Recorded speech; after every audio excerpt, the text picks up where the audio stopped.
নমস্কার, আমি অঙ্কিতা। তোমরা সকলে কেমন আছো? আশা করি সকলে খুবই ভালো আছো। আমিও খুব ভালো আছি। আজকে আমি তোমাদের সাথে শেয়ার করতে চলেছি আমার এক নতুন কাজ কুলোর উপরে। তবে তার সাথেও শেয়ার করব এর পিছনে থাকা এক গল্প। কি জানো তো, সময়ের সাথে সাথে সব কিছু পেরিয়ে গেলেও যা থেকে যায় আজীবন তা হলো স্মৃতি।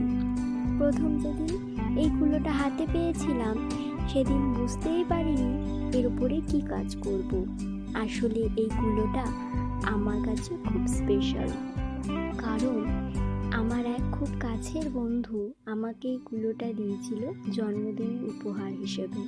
তার থেকেও কি স্পেশাল জানো, এই কুলোটার সাথে বয়ে আনা তার এক খুব সুন্দর বার্তা।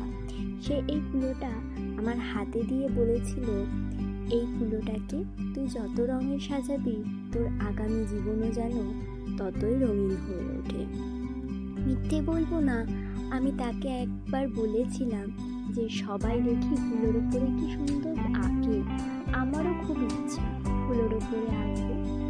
তাই যেমন বলা তেমন কাজ। তবে ভেবে উঠতে পারিনি যে আমার জন্মদিনের উপহারটাই হবে আমার পছন্দ মতো। তো ভাবতে ভাবতে মনে পড়ে যায়, ছেলেবেলায় দেখতাম মা ঠাকুমারা এমন কুলোর ওপরে ধান গম ঝাড়তো। তো এই সমস্ত কিছু যখন মা লক্ষ্মীরই দান, তখন কুলোর ওপর মা লক্ষ্মী বিরাজ করুক।